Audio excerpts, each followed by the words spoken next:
WQEE 99.1 FM, The Key, Noonan, Sharpsburg, Franklin, LaGrange. Okay, so Domino's Perfect Combo includes 2 medium one-topping pizzas, 16 Parmesan bread bites, 8 cinnamon twists, and a 2-liter of Coke. Today we're on the street asking real people how much they think it all costs. All of it? All of it. $44, $45? $34.99. The 2 pizzas are probably $10 each. $75. What if I told you that this Domino's Perfect Combo is only $19.99?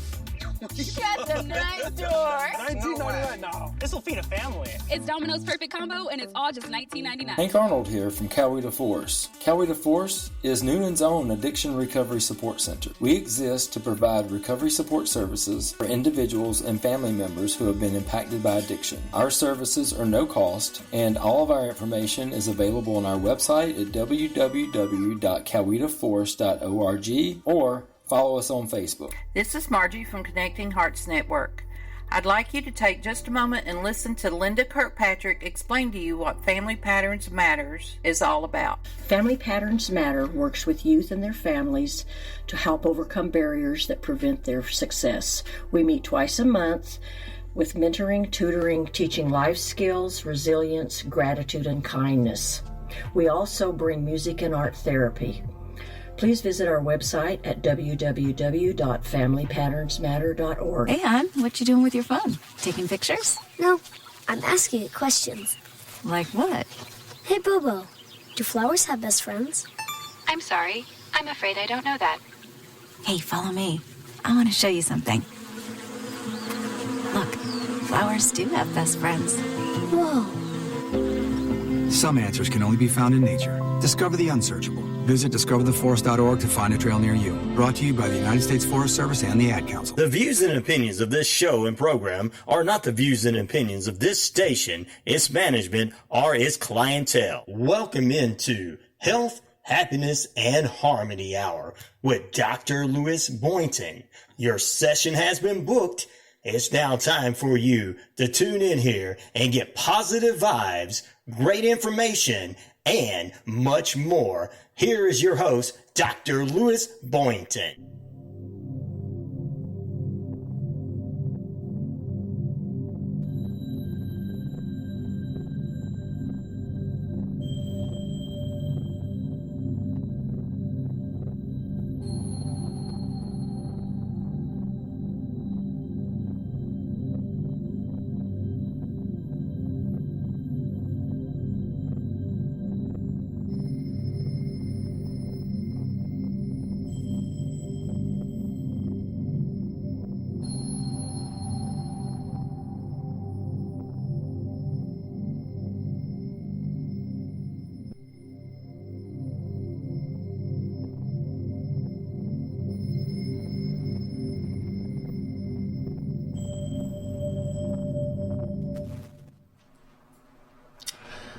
Good morning, and thanks for joining us here at Health, Happiness, and Harmony. I am your host, Dr. Lewis Boynton. Health, Happiness, and Harmony is a show in which we talk about health as you define it, happiness as you practice it, and harmony as you discover the events in your life that are all going good.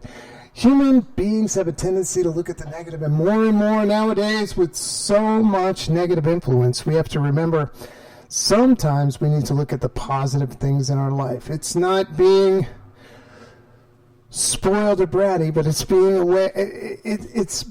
in a way that you connect with the world, that you see that there are more positive things out there than negative things. We're just attracted to the negative things because we're trying to survive in this crazy world that we live in nowadays. You know, maybe it's not so crazy for everybody, but for some people it feels like it's a little bit unsafe and things aren't going the way you want, and you know, food's more expensive, things are more expensive, it's harder to live, it feels like it's a struggle. We used to call it the rat race back in the old days when I grew up, you know, living in the world. Eric Fromm, a prominent psychologist, wrote this book about living in a sane society, and he wondered and pondered back in the 60s how it is to live in society today when we have so many people, you know, out to make money, so many people out to just do the things that make them successful and not the community successful. So he's more about what we call a collectivist. He wanted the communities to grow. He actually did this really cool experiment where he would work with small towns on a barter system. And he figured out about 220 people in a village could actually effectively barter in between each other and live a very happy, prosperous life. They weren't wealthy, they weren't billionaires, they didn't have a plane, they didn't have a yacht, but they were all very happy and content because they got all their essential needs met.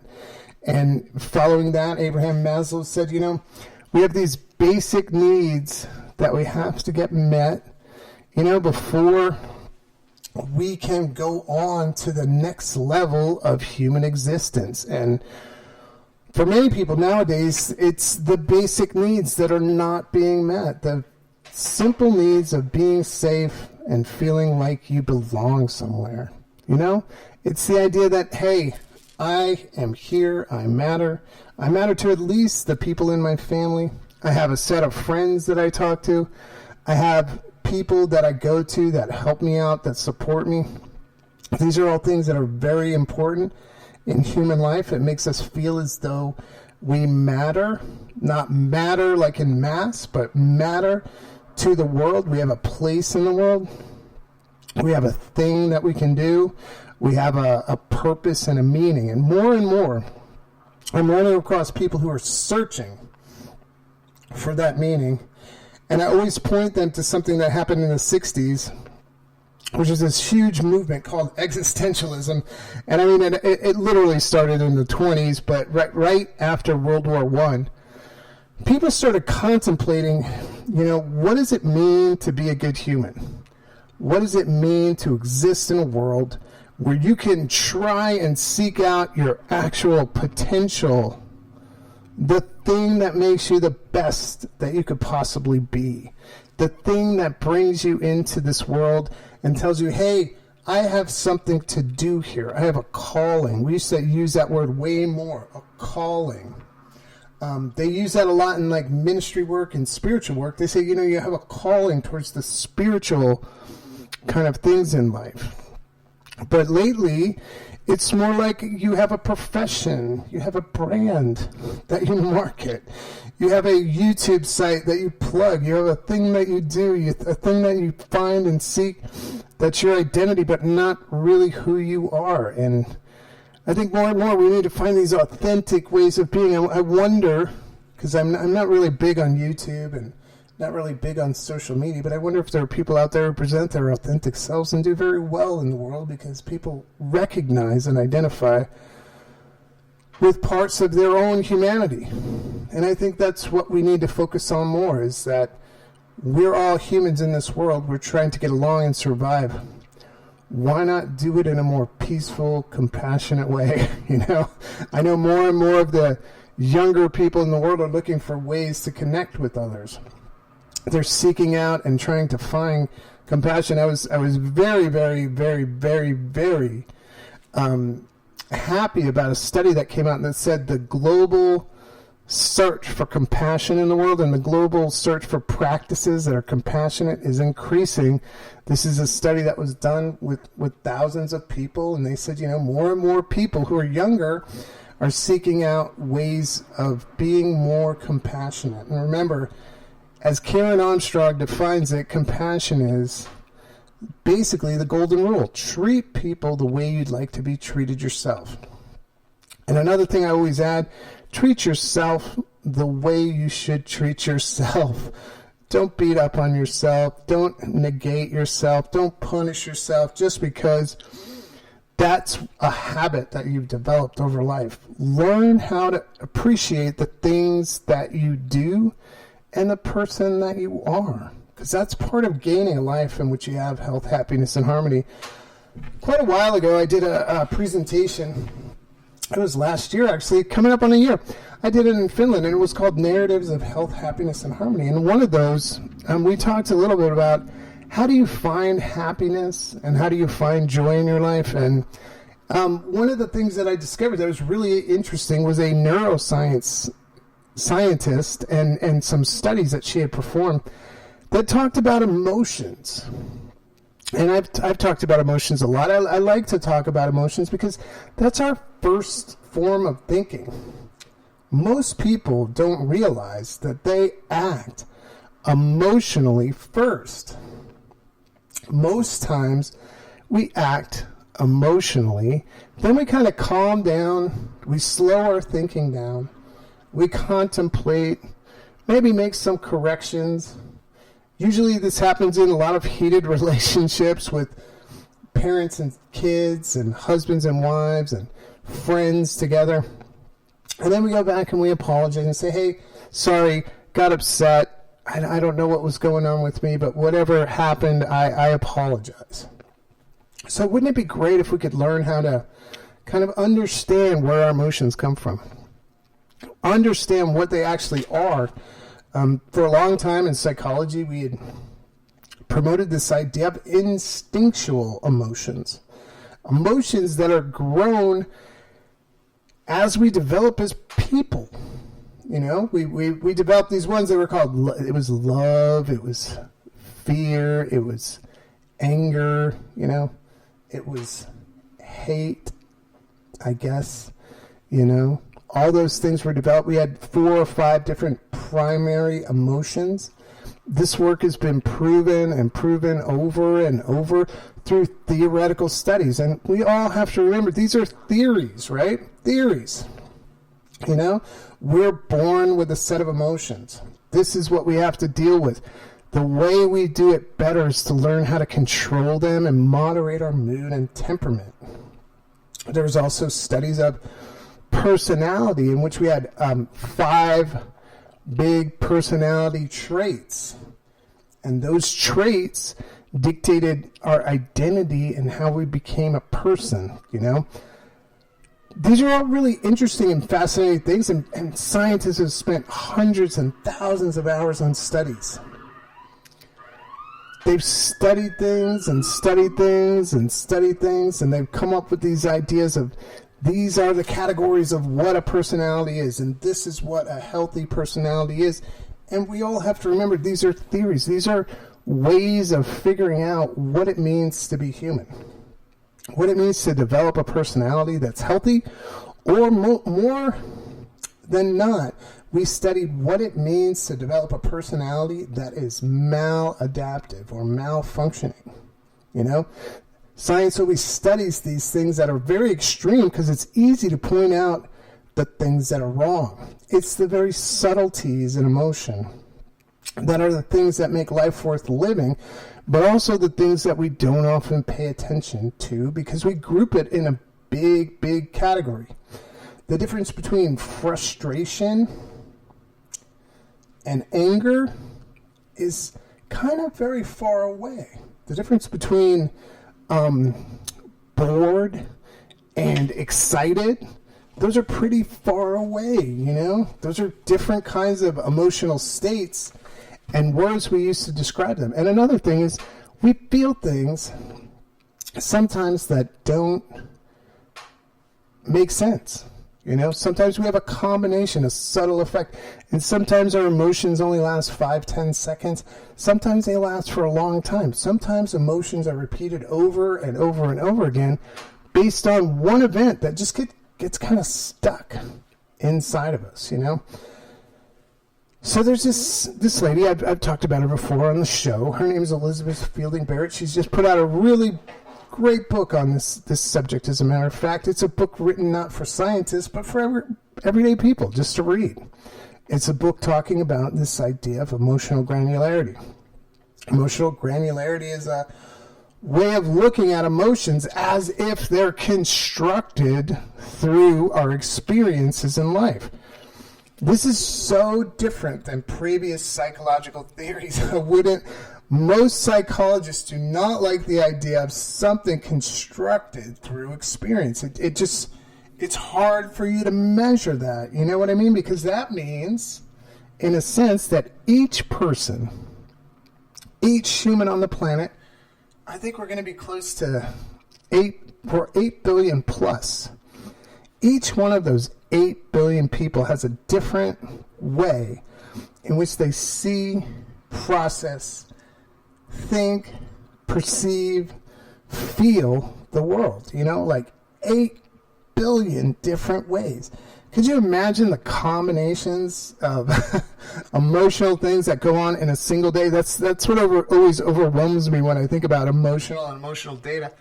Like maybe we could track it on Facebook and see, based on people's shopping patterns, whether they're emotional or not, whether they change their status, who they look at, who they talk to, what they say. Maybe that's possible through their text, but I always feel like online data collection is automatically flawed because people are putting on an act to present the very best self.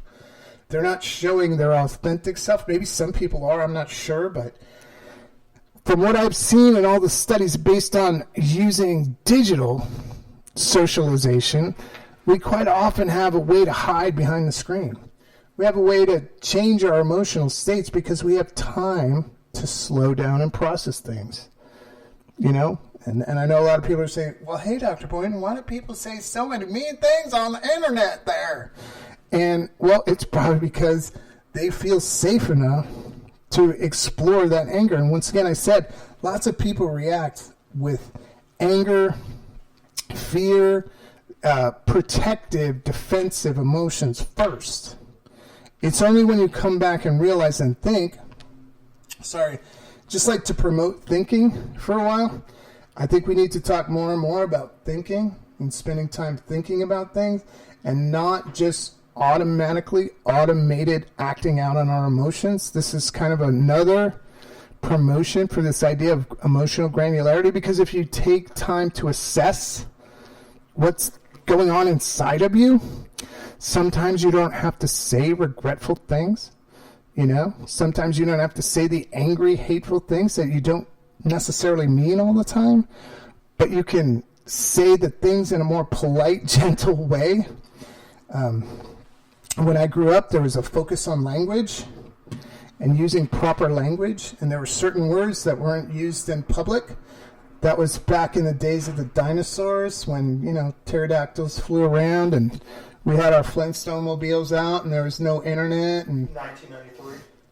And like phones were connected to the wall, and we had 1985. Remember we had to have quarters. 1983, when Madonna was singing "Holiday," we were all like, "Yeah, let's go on a holiday because we don't have to bring our phones with us, and we could actually go on a holiday." And like, they used to have these clubs you would go to that had zero technology, and all it was about was meeting people and fooling around, and. Yeah, back in the days, like Club Med, and, they had some serious, wild things going on in Club Med. But, but all that has changed. All that has changed. We're connected all the time. We can't let go. We can't, we can't turn off. We can't shut down our emails. I get emails and phone calls all the time, day and night. I have to hide my phone in a secret place so I don't get connected to people. But it doesn't feel like a true connection, I'm so glad that I work in the work that I do because I get to connect with people in very deep and emotional ways. And that's why I'm so interested in this idea of emotional granularity. And I think more and more people need to learn about it. It's the ability to, feel and sense what's going on inside of you. It's about interpreting, slowing things down, so you can see the what's really happening. Because, sometimes anger isn't always just anger. And sometimes, for some people, they practice so much on one emotion, they don't actually have a selection. Do you know what I mean? I personally do this a lot in my music. I'll listen to the same song over and over and over again because it gets stuck in my head, and the only way to get it out is to listen to it enough times where I get sick of it and then it goes away. But with emotional stuff, if we've always used anger to defend ourselves and push people away, and anger feels like power to us, and anger held leads to hate, if anger, hate, and fear are the only emotions we're kind of using, life becomes very scary. Life becomes filled with rage. Life becomes filled with ideas like I'm being taken advantage of. Something's wrong with the system. There's something out there against me. You know? There's something out there. There's a giant governmental conspiracy to hide all UFO information. Stuff like that. The earth is flat and nobody wants me to know. There are things out there that make us feel, you know, like we're being wronged and there needs to be justice. And that's where anger kind of kicks in. But sometimes some of those things are not 100% accurate. So we end up being fighting for a cause that may not be completely accurate. I did that for a long time with, it's really against ecstasy for a long time because I had worked in a treatment center in a psychedelic kind of recovery place, you know, and everybody would come in and we were told various different kind of things about the effects of the ecstasy and the MDMA and all that stuff on people. But now we're discovering that it's actually very helpful to certain types, certain populations to recover from deep, deep trauma. So I had to change the way I felt about it, you know, after seeing all these kind of drug addicts who became very, very cognitively like limited because of their drug use and things like that.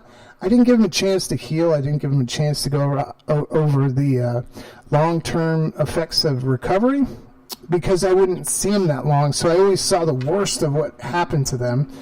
And it made me really sad, and it made me upset about that. And I would rail against the use of it. But now I'm finding that in minimal, limited use, in small, small doses, people can find healing that's incredible. You can do an 8-hour session with psychedelic use and process and do this thing called memory consolidation and not have to do that again for many, many months.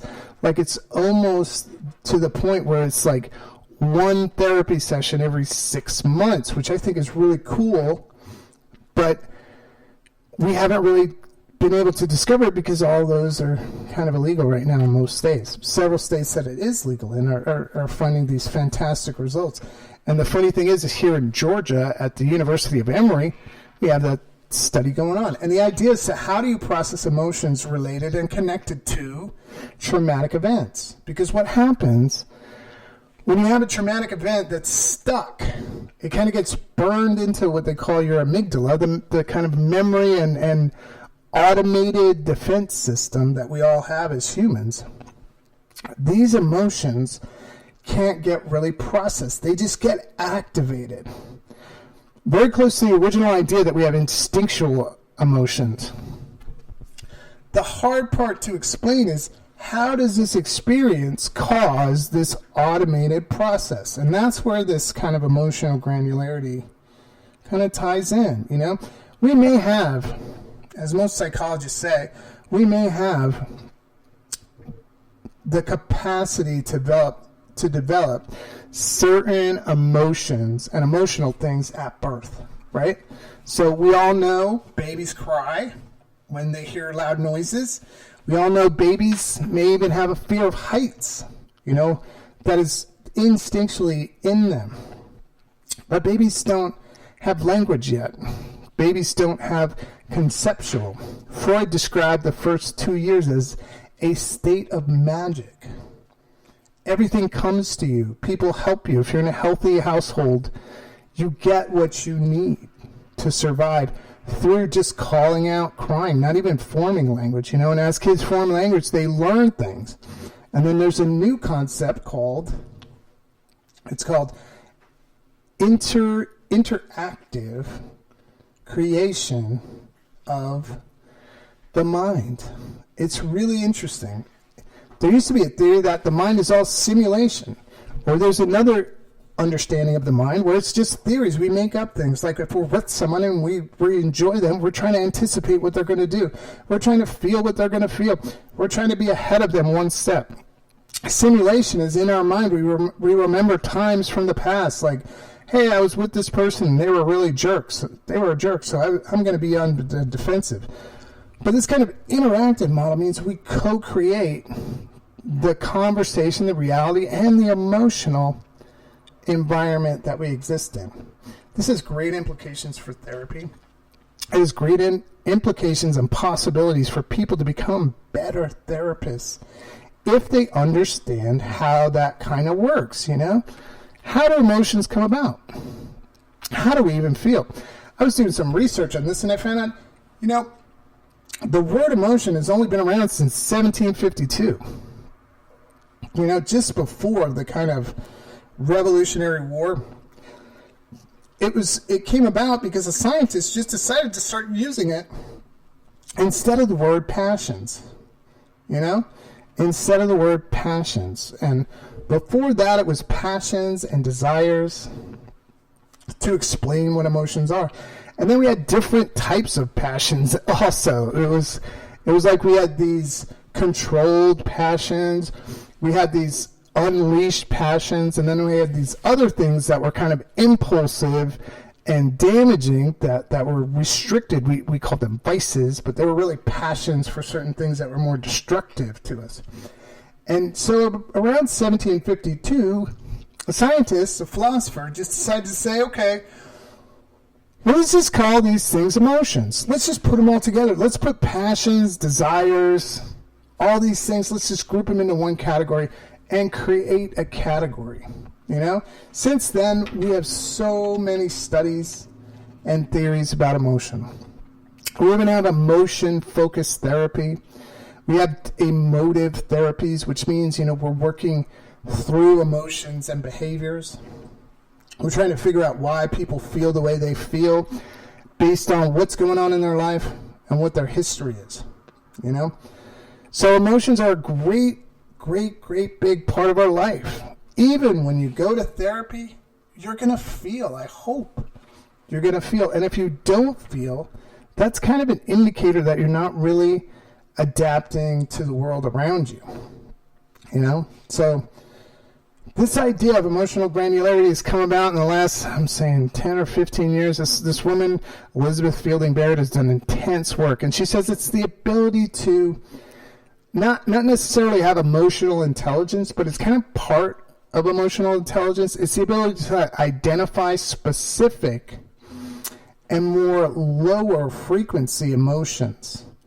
You know what I mean? Instead of great joy, you have, you know, contentment. You know, instead of fed up, you have, you know, annoyed. You know, instead of angry, you have frustrated. Instead of hate, you have, you know, dislike, uncomfort, you know, things like that. Nonplussed instead of bored. You know, we use different words in our vocabulary to describe these subtle feelings of emotion, you know. And for me, the way that I discover my own things is I have to learn this and do my own work is through music, you know. And we've done this music therapy thing. I missed it last time because I had major medical tests that left me feeling kind of run down, and still am recovering from it. But the idea with music is there's a gentleman named Jacques Pansek. He's a neuroscientist. He said that when we listen to music, we literally change the way we think, which is really good for all of us on the radio because we like to play music and we like to change the way people think. So, so when we listen to music, we use different parts of our brain to sort of bring up these things. And what I've discovered is certain types of music make things really, really emotional for us. You know, it's like incredible. I have certain songs that will trigger emotional states, and not just one in the song, but multiple emotions throughout the song, you know, because of the way the harmonies go, the way the rhythms go, the music. You know, lots of songs have a build to a crescendo. They get you there in this place. They make you feel good. They make you think about things. They make you reminisce. And some of the most, I guess, best kind of quality work that I do for myself is just through music. I listen to music every day. And I will tell you, folks, if you want to reduce your screen time, simply listening to music without the screen on can really help you reduce your screen time. And I know most people are like, hey, man, that's kind of like a waste, you know? I could be playing video games or watching Netflix, or sometimes you just need to give your eyes a break and do this thing called, as SpongeBob says, imagination. Oh, I haven't seen that one. SpongeBob, the wisest sponge on the sea, says imagination. So, but using your imagination helps you in so many ways, and we downplay it so much. We tell, get to work, be productive, don't just sit around, don't just do this, don't just do that. But big ideas come from big thoughts, and big thoughts come from the practice of thinking. And it's harder to think nowadays. Would you not agree? Sorry, just like to say, it's harder to think with all the available distractions, right? If you come home from work and you've got to solve a problem, most people will eat and watch Netflix versus try to work it out in their mind, you know? I remember we used to have times where there was like no TV on the air. I mean, it was like 3 a.m, but we don't have that anymore. There's always TV. There's always something to stream. There's always YouTube. There's always emails. There's always text messages. There's always dating app responses. There's always Facebook posts to make. There's always Instagram. I hope you're getting my point. This seems like a lot, right, in life? Why not just bring it back a little bit? Let's go back to the Luddite era and just do the things that humans are meant to do. There was a time in life where people would get up when the sun rose, work all day, and go to sleep when the sun went down. Isn't that amazing? And they would make their own stuff. They would grow their own food. They would cook their own meals. There weren't grocery stores, so they would have to butcher their own meat. Ma and Pa over there at the little house on the prairie. We would pickle our food and put it in the basement. We would store all our root vegetables in the root cellar. That's how they'd say it too, root cellar. We would can things for the winter. We would struggle when the seasons were good and bad. We would get through things, but as humans, we lived a life that was much, much simpler. Most people would never travel more than 5 miles outside their area. They'd go to the local town to get provisions like sugar and flour and salt pork and bacon, beans. And they would live in a community that was very sheltered and isolated. Now we have this global outreach and global community and so much information, it can confuse you so easily because you have so many things to do. So my advice is just kind of maybe slow down. Do this thing that we call take it easy, you know, just like that Eagles song. See, I knew you were thinking about it. Just like that Eagles song, you know, honestly, think about it. You know, connecting with nature. I was talking to somebody the other day, one of my clients, and they had this big smile on their face. And they were like, yeah, I've been going out and hiking more. I've been in the woods. I've been connecting with things, nature. And it makes me feel good. It's for me, a 5 hour or 2 hour or 1 hour time where I put the world aside, put all my digital things away, find a connection with whatever's out there, and just go. And luckily in our state, we have a lot of these beautiful places to go to hike, to walk, to see. We have all these covered bridges. We have these old mills you can go see all around the place. We have walking trails. We have things we can do that will reconnect us with the world. And in psychology, we have terms called grounding, but it also helps us with our emotional life.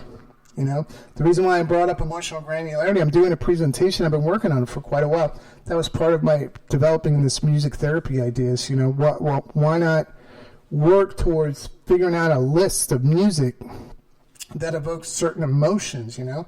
Like, I have certain emotions that are brought up when I listen to, like, certain songs. Like, if I listen to Iron Maiden, totally reminds me of when I was like 15 years old. That was a long time ago, folks. 15 years old. When I was 15 years old, Madonna was just coming on the radio. she was like a discovery. The hairdos were changing where I lived, you know. Everybody was using lots of hairspray and puffing their hair up and wearing those Remember Madonna used to wear those big loopy earrings and those outfits she always made. She always had these special outfits and these shirts with a shirt on top kind of things.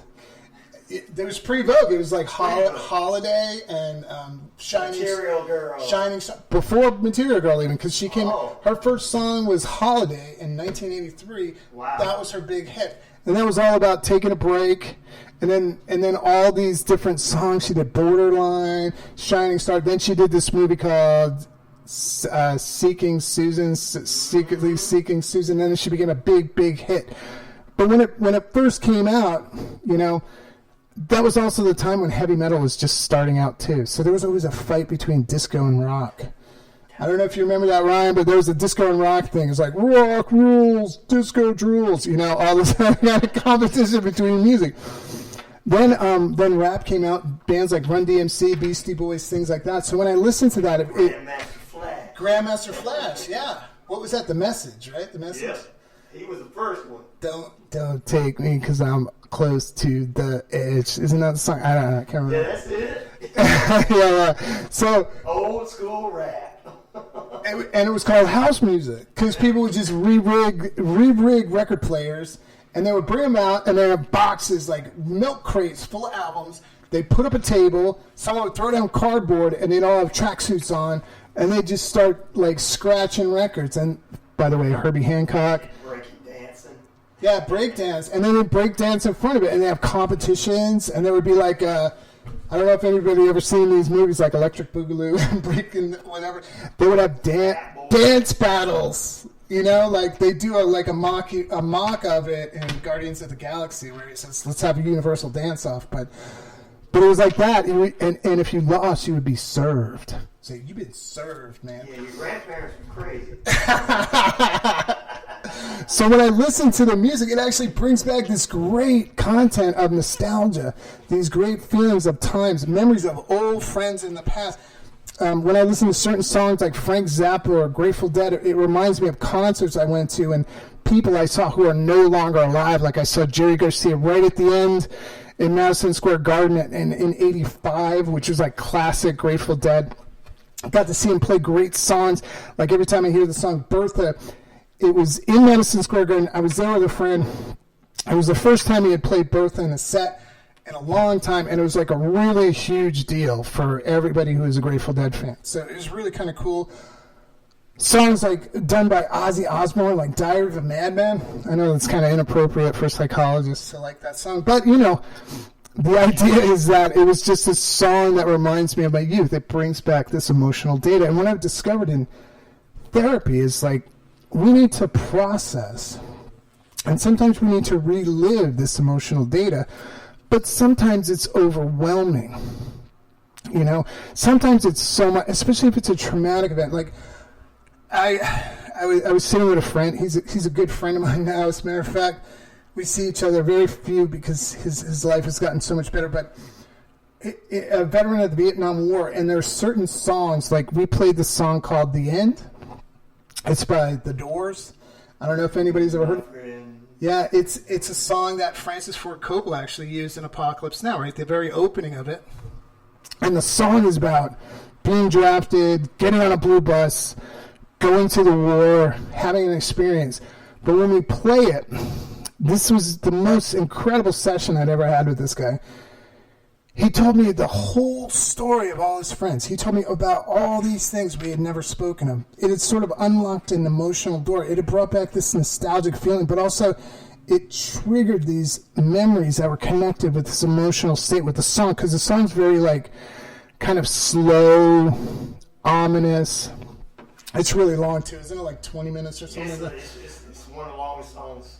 Yeah, and it's like a 20-minute song, and it just reminds you of, like, wow, what was that like to be drafted? Because nobody in my generation was ever drafted. I was talking to a Generation Z guy, and I'm like, what do you guys think you'd do if you were drafted? And he's like, he didn't even pause. He's like, we wouldn't go. I'm like, what? He's like, nah, we'd be going to Canada or something, or Mexico or whatever, but we wouldn't go. You know, the idea of these guys who got he told me about his lottery pick, and he remembered his number from the lottery pick, and this was in 69. You know what I mean? He remembers his hooch. He remembers all the things, the waking up in the morning. He remembers the mortar shells hitting his thing. He remembers the day he had to quit out of duty because he was overwhelmed with exhaustion, because they would make you go, because you would go on duty stations sometimes all night, and then during the day you'd have to do guard duty, and then sometimes there'd be attacks when you had like your 4 or 5 hours of sleep. But what happened, though, as we talked about it, he sort of started disconnecting and identifying smaller and smaller segments of his emotions.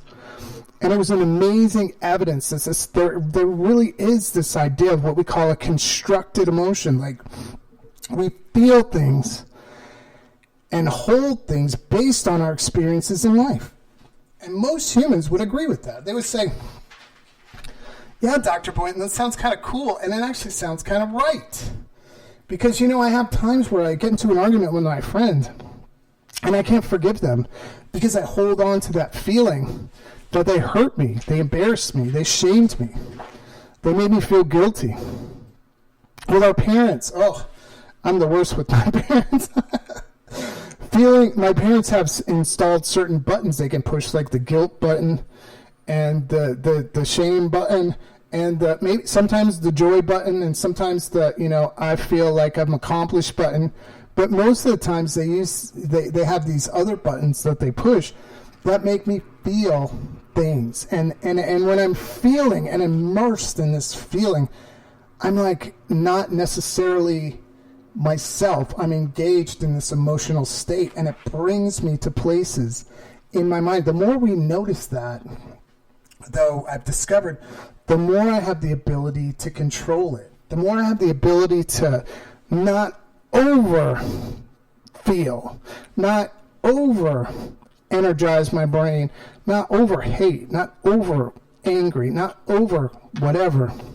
It's not perfect, but it's a way to kind of control my life and not feel things so intensely, so I can kind of think through things, I don't know if you've ever been driving on the road in Atlanta, but for those of you out there who've been driving on the road in Atlanta, I'd just like to say it's an experience in frustration. Put it mildly. No one uses their blinkers. No one uses their horns. The way the highways are set up are kind of chaotic and crazy. There are some exits you got to get over 3 lanes to get in the right lane automatically. Otherwise, you get stuck going west when you really want to go north or south. And it gets really kind of frustrating. It's the same in New York.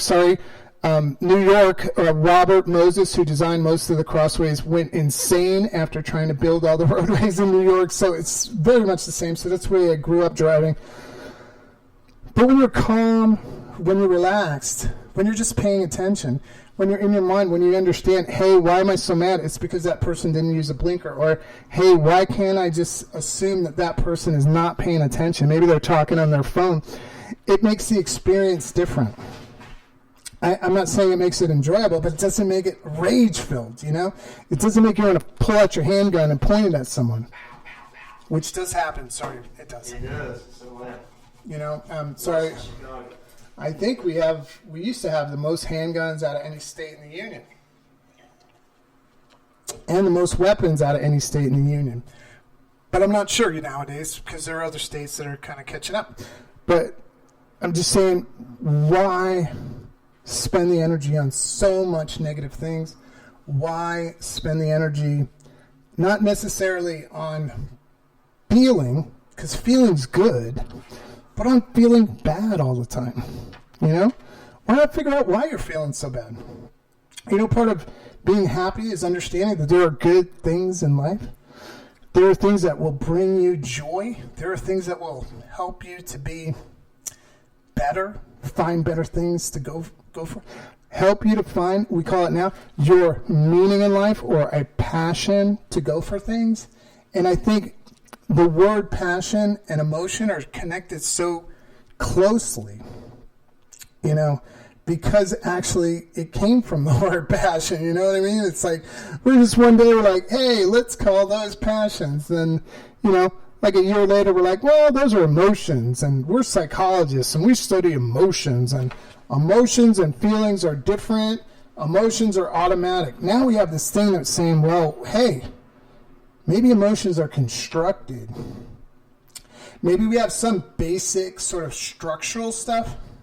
This is what I love about phenomenology, because that's what they talk about. We have structural stuff that helps us perceive reality. And within those structures are this content. And actually, Martin Heidegger spells it out quite clearly, but it's so complicated, it's a whole nother show, so I'm not going to talk about it. But he says we have these care structures, which means we're built to care for people. We're built to care for each other. We're built to care for ourselves. We can get to a state of what he calls as a clearing, which means we can clear our mind out and we can think through things. This is totally possible. You don't have to distract, delay, avoid, hide, hold, which is what a lot of people do, compartmentalize, which means you put it in a little box in your brain and just forget about it if something hurts you. You put it in a little box from your brain, you don't think it through, you don't process it, you don't find what's going on, what the joy is, what the hate is, what the anger is. I think with the emotional granularity work, if you practice it, it's really very, very simple. For most of it, it's like identifying the subtleties of emotion. What am I feeling? Why am I feeling it? What am I feeling? Why am I feeling it? And then being able to describe it. The great thing I like about Elizabeth Fielding Barrett is she says we need to look more at these descriptive kind of sciences. One of them is one of my favorite. And one of it is phenomenology, to describe the intricacies and detailed functions of things like emotions. And the cool thing is phenomenologists have already done that. They talk about it in different ways. But I think now with this added kind of idea of we construct part of our reality through our experiences in everyday life. We build emotional life through the things we do every day, through our habits and practices. If you read a lot of stuff on the internet, you can see there are a lot of people filled with anger, hate, resentment,